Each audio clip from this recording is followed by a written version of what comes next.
This weapon is known as the Gastrophetes. The Gastrophetes had many uses. For example, the Gastrophetes was helpful in boosting weapons for military, improving their range, accuracy, and power. With this advantage, they could have less archers shooting for longer periods of time, resulting in them saving money, saving Greek lives, and putting more people into the field. This weapon is known as the ballista. Items thrown from the ballistic catapults were deadly.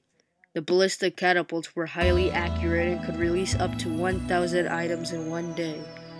Ballistic catapults could launch items across 100 yards. Attackers were ingenious in their ideas for launching ballistic catapult missiles, which would cause as much distress and discomfort inside the castle walls. Items launched from the ballistic catapults included the following: darts with iron points, sharp wooden poles, body parts, and diseased and rotten carcasses. This weapon is known as the brass knuckles. The brass knuckles are usually made from metal. Some are brass, but considerably more are made from steel. They are also made from aluminum, copper, and plastic. The basic design has loops for 4 fingers and a hard ridge along the top of the knuckles. Most also have a palm rest that is squeezed in the fist to hold the brass knuckles in place while hitting.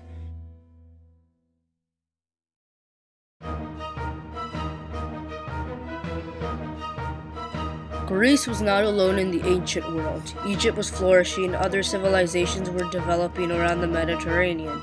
One of the largest and most powerful was the Persian Empire. The Greek world was so tiny, it covered a small area at the southern tip of the Greek peninsula.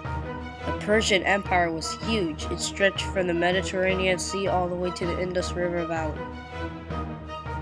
The Greek towns located along the Turkish coast had fallen under Persian rule. The Greek colonists were unhappy about it. Athens sent supplies to help them out. Those supplies included weapons. Persia would have noticed the Greeks sooner or later, but this activity most definitely caught their eye. The Persian army had no doubt that the Greeks would be easy to conquer. The Greeks were outnumbered. What chance would they have? The Persians laughed at the thought of the battle ahead. What the Persians forgot, or perhaps they just did not know, was that the Greeks were incredible warriors. Athens had a capable navy with ships that were tiny and easy to maneuver. The Spartan army was terrifying. The Persians came 3 times and fought 3 huge battles. Each time the Persians were convinced they could easily conquer the Greeks. Each time the Greeks drove them away.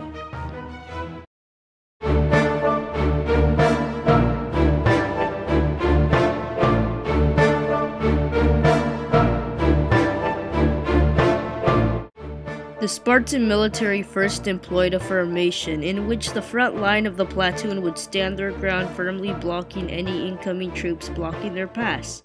As the enemy troops made a futile attempt to overcome the shield blockade, the central line would reach out for the enemies with their spears, shaving off the enemy infantry. Eventually, this formation would evolve into the widely used phalanx tactic all over Greece, which involves utilizing this formation, mentioned before, in much greater scale that would keep pressure on large incoming enemy groups on the front and flanks, leading to the overrunning of the enemy troops due to the advancement and infiltration of the Greek troops.